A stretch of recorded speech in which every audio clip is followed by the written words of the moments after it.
Assalamualaikum warahmatullahi wabarakatuh. Selamat bergabung siswa-siswiku kelas 7 MTS Negeri Samarinda.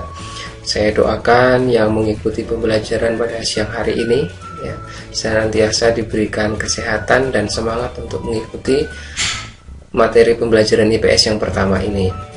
Karena ini materi yang pertama dan juga pertemuan pertama secara daring, Bapak ingin memperkenalkan diri terlebih dahulu. Nama Bapak adalah Muhammad Syafiuddin, biasa dipanggil dengan Pak Syafi.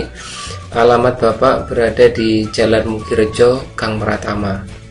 Jadi anak-anak yang bertempat tinggal di daerah situ ingin bermain ke rumah Bapak persilahkan. Kemudian tempat tanggal lahir, Bapak lahir di Blitar, Jawa Timur ya, pada tanggal 2 Juli 1991.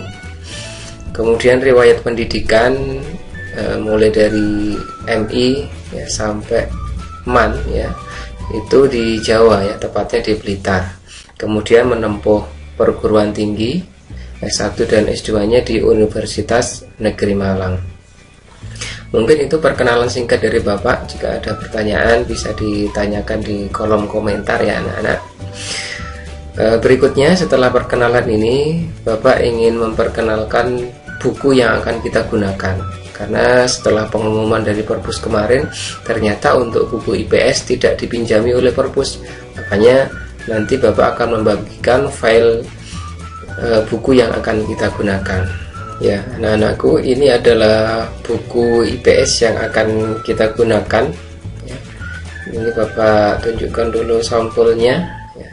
Nah, jadi buku ini adalah terbitan dari Kemendikbud. Ya, ini dicetak pada tahun 2016. Oke, tapi isinya kurang lebih sama aja dengan yang sudah direvisi tahun 2018 ya. Ini adalah sampulnya. Setelah ini kita lanjut daftar isi. Ini adalah daftar isinya ya. Jadi selama 1 tahun kita akan mempelajari 4 bab ya. Mulai bab 1 manusia, tempat dan lingkungan, kemudian bab 2 ya, interaksi sosial dan lembaga sosial. Berikutnya bab 3, aktivitas manusia dalam memenuhi kebutuhan. Yang terakhir adalah kehidupan masyarakat Indonesia pada masa praaksara Hindu-Buddha dan Islam.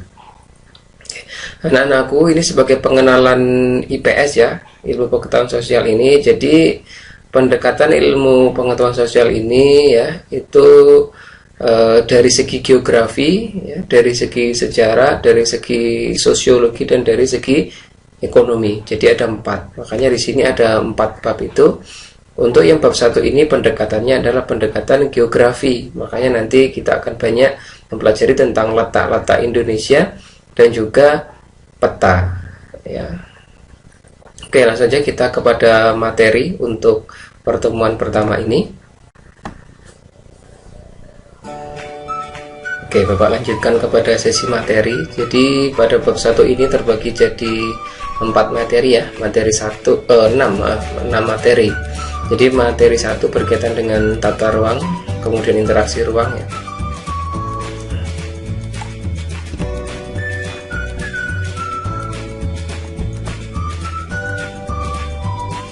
Oke anak-anakku, jadi pada bab 1 ini akan terbagi menjadi 6 materi.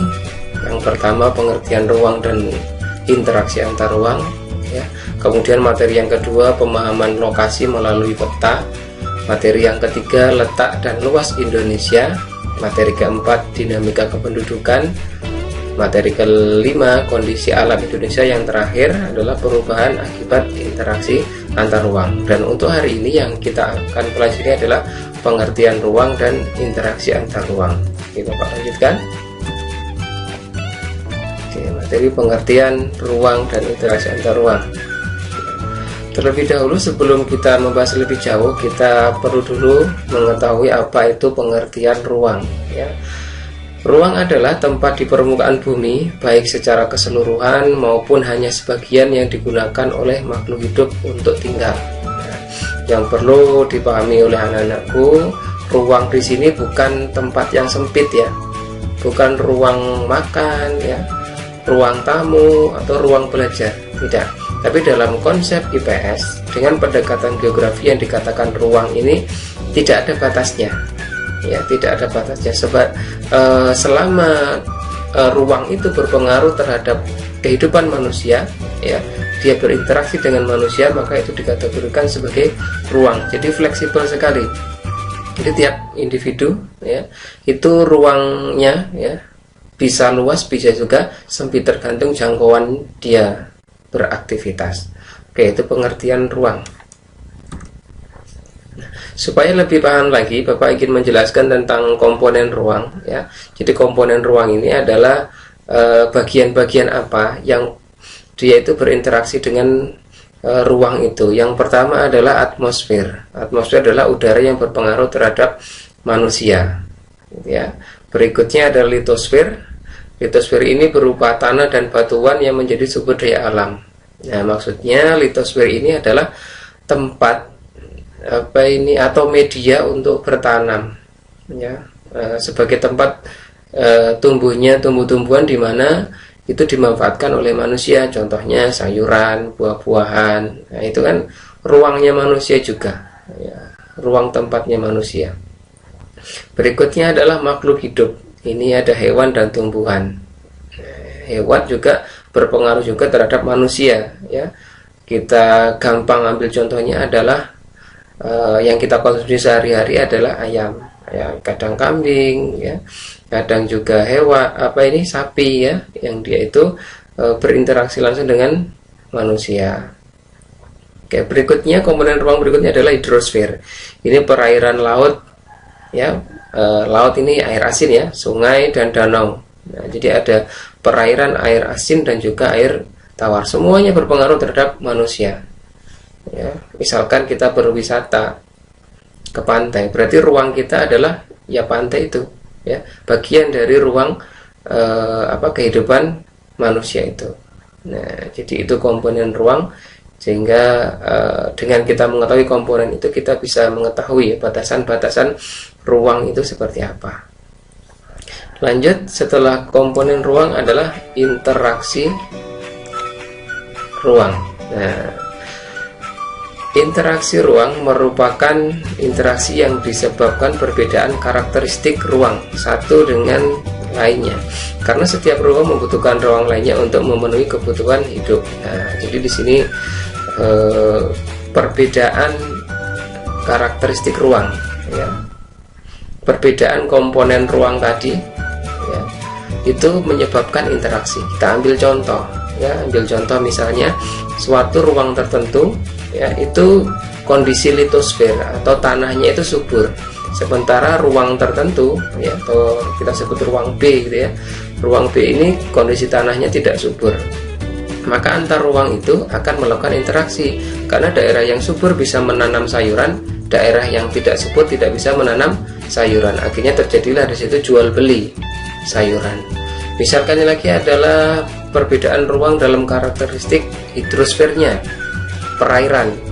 Ya, untuk daerah-daerah tertentu mungkin airnya itu jernih sehingga bisa tumbuh ikan hias secara optimal, ya, secara optimum.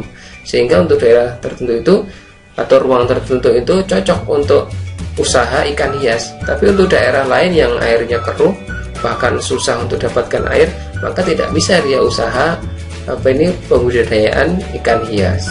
Oke, itu contoh interaksi antar ruang seperti itu. Kemudian interaksi ruang ini dibagi menjadi beberapa bentuk. Yang pertama, saling melengkapi atau complementary atau regional complementary. Nah, ini kita ambil contoh wilayah A dan wilayah B. Wilayah A ini surplus sayuran, surplus itu adalah kelebihan, ya. Sedangkan wilayah B surplus ikan. Nah, kalau orang wilayah A ingin mendapatkan ikan atau ingin makan ikan, maka harus membeli di wilayah B, dan sebaliknya. Kalau wilayah B ingin memasak sayuran, ya, dia harus membeli ke wilayah A. Jadi saling melengkapi. Itu bentuk yang pertama. Berikutnya adalah kesempatan antara atau inter-evening opportunity, ya. Nah, ini terjadi karena ada 3 wilayah, ya, di mana mana yang lebih kuat itu tergantung dari jaraknya atau aksesnya. Contohnya wilayah A surplus sayuran minus ikan, nah, wilayah B surplus ikan minus sayuran. Nah, sebenarnya wilayah A bisa saja memberi ke wilayah B, tetapi karena jaraknya lebih jauh, memerlukan ongkos yang lebih banyak, transportasinya lebih lama, maka di sini ada opsi wilayah C yang sama dengan wilayah B, yaitu surplus ikan minus sayuran. Nah, jadi interaksi wilayah A dengan wilayah C ini lebih kuat karena posisinya lebih dekat, aksesnya lebih gampang, waktunya lebih singkat daripada wilayah B yang jauh. Nah, jadi garis titik-titik ini menunjukkan wilayah interaksi wilayahnya lemah, kemudian garis sambung menunjukkan interaksi yang kuat. Oke, itu kesempatan antara. Bentuk berikutnya adalah kemudahan transfer atau transfer ability. Nah, jadi kemudahan transfer dalam hal interaksi ruang itu sangat berpengaruh sekali. Makanya nggak heran kalau pemerintah kita banyak membangun jalan, memperbaiki jalan, ya, supaya apa? Untuk kemudahan transfer atau transfer ability. Nah, itu saja untuk materi hari ini, ya, berkaitan dengan pengertian interaksi ruang dan pengertian ruang itu sendiri. Jika anak-anak ada pertanyaan berkaitan dengan materi ini, bisa ditanyakan di kolom komentar. Nah, oke, untuk mengakhiri pertemuan ini, Bapak akan menyampaikan tugas terlebih dahulu. Nah, ini tugasnya. Tugas untuk materi 1 ini, silahkan melakukan analisis terhadap 10 produk barang yang ada di rumah, kemudian isi tabel berikut ini, ya. Jadi nanti ditulis tangan, ya, nama produknya apa, daerah asalnya apa, minimal 10, ya. Jadi tulis tangan, kemudian di foto, di convert dalam bentuk PDF, nanti dikumpulkan dalam Google Form yang akan Bapak bagikan. Oke, mungkin itu saja untuk pertemuan hari ini. Tetap semangat mengikuti pembelajaran. Sampai ketemu minggu depan. Billahi taufiq wal hidayah. Assalamualaikum warahmatullahi wabarakatuh.